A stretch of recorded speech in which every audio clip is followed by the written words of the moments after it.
So we're going to show you a stretch that will help with the health of your knee, if there's any pain in your knee, discomfort. And so if you have pain in your knee, you probably won't be able to sit in positions like this. I could never sit in positions like this in my entire life, even when I was a little kid in gym class. And so what's changed? Well, I've worked on my hamstrings quite a bit to resist and stretch the 3 different hamstrings.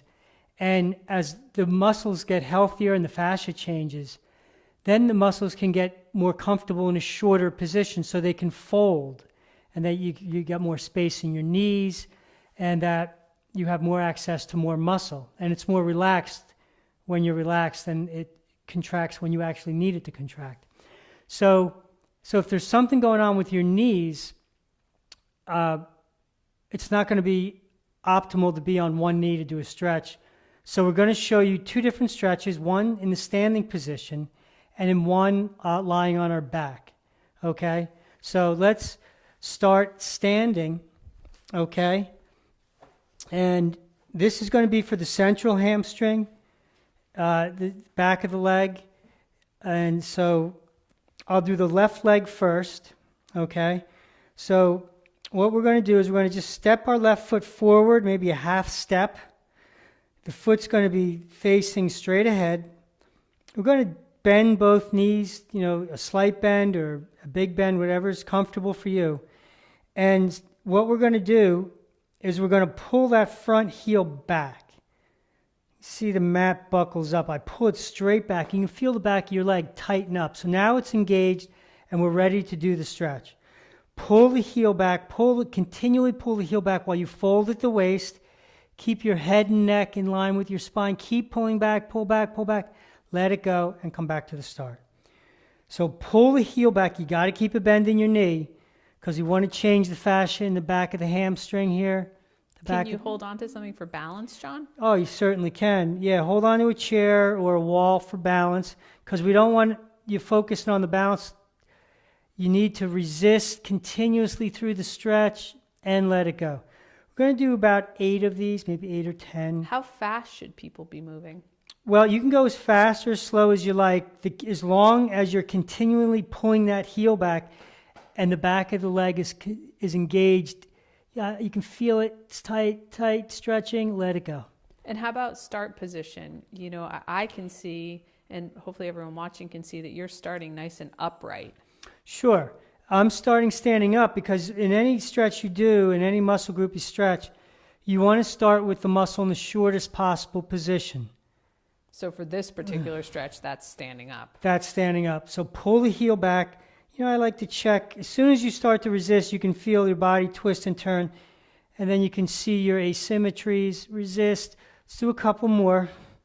Keep the knee bent. Breathe in and out through your nose. There's a lot of resistance there. Let it go. Let it go. Pull that heel back. Pull that heel. You can see the mat buckling up. Okay, shake that out. Check it out. And you might notice a difference. The foot's more planted on the floor. If you kick your heel up, more space in the knee. I can feel that versus this leg. So let's do this leg. So let's do the right leg.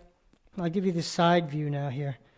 So remember, a little half step forward or full step, whatever you're comfortable with. Bend in both knees. Pull the heel back, pull the heel back, pull the heel back. Let it go. And in terms of range, you can go as far as you want, as long as that heel keeps kicking Well, and back. how do we protect our low back in this stretch? Let it go. Well, we don't want to do this, right? We want to fold either at the hip girdle, the waist, or the hip joint, right? You want to keep this protected, pull back, let it go. And then you don't want to lose that bend in that front knee, right? That's protecting the knee. Sure, yeah. We want to change the fascia in the hamstring, and so there needs to be a bend in the knee. Otherwise, it'll go into the knee. Breathing in and out through your nose, resist. I can feel it up high. It's a little different leg. Let it go.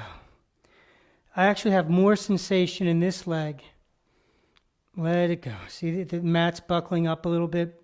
And what does that mean if you have more sensation? Is that like tighter? Is it looser?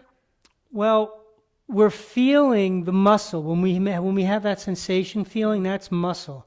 And so there would be less dense fascia on this side. So the left side that I didn't feel as much, it's a tighter leg. It has more dense fascia. So in theory, you can do more. Let's just do one more here. Okay, shake it out. Now check that out. However you, yeah, that knee's moving a little better, little better space. Standing up straighter too, because now the back of the body gets to shorten, and I know when I sometimes do that stretch and I just stand there, I can actually feel the space in my knee.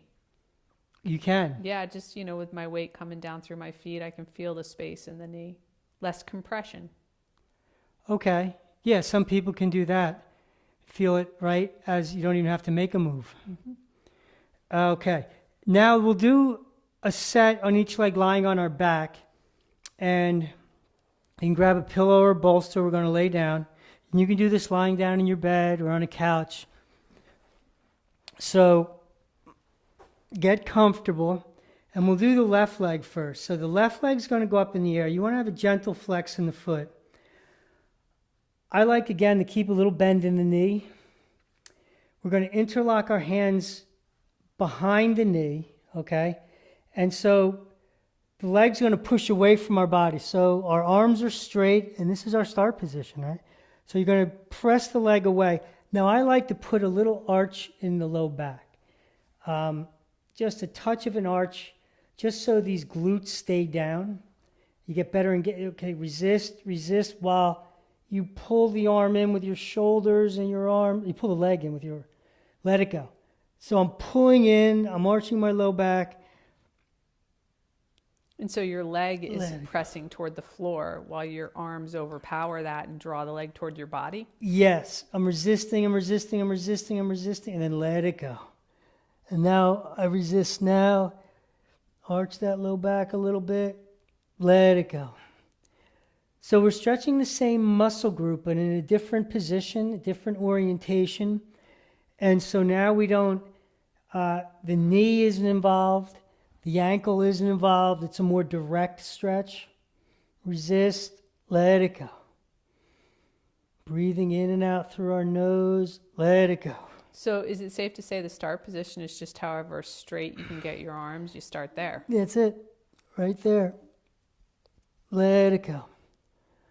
Okay, all right, shake that out. And like you said, Sita, without even doing anything, I can feel the space in this knee. Right, with them bent. Versus this knee, yeah. So let's do the right leg. So again, legs up in the air, flex the foot gently, slight bend, interlock those hands nicely behind the knee, press the leg away from you, arch the low back a little bit, and there resist while you pull in, and let it go on the way out. Resist, and let it go. And we recommend that you do 3 sets on each leg. You could go back and forth, though, between these two poses. You can. And so this is something you could do on a couch, in bed. Ideally, you do it on the floor because the floor is more firm, but it can be done on a bed or in a couch, right? Yeah. Or on a couch or in a bed. Absolutely. First thing you do when you wake up in the morning, you do some hamstring stretches. I was also just thinking that standing hamstring stretch you just showed, that's great to do before, after, during a walk when people's knees tend to hurt. Yes, you could do it during the walk. Just take a break. Yeah. You know? Okay, keep that arch in the low back, and let's do one more. Okay. All right. Yeah, space in the knee, and it feels good. It's nice and relaxing. So give it a try. Well, so John, let me just ask you something. Like if someone has chronic knee pain and, maybe they're even, getting ready for knee surgery or there's a tear, is this safe to do? Yes, as long as you're resisting and maintaining those gentle bends. Maintain the bends.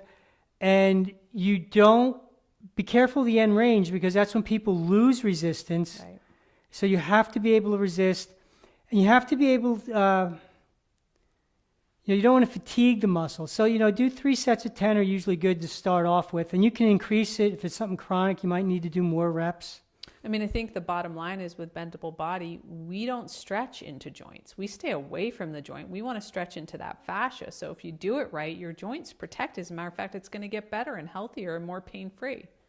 Yeah. As you change the fascia with these repetitions and resistance, it takes the twist out of these joints Right.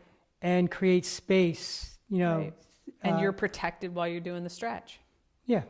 Cool. So you're thinking 3 sets of 10, 12 reps daily or during your walk, or if you could do it twice a day just to get started. Yeah, you can just do it, a little bit in the morning, a little bit at night, or you can do it a complete exercise and spend a little more time. Do you notice a difference now that you're kneeling in that position after doing those 2 sets? It is. It's easier on the knees, because they get tight from sitting, Very cool. Anything else you want to say to everyone out there who's watching this? Give us some feedback, try the stretches, and we'll see you soon.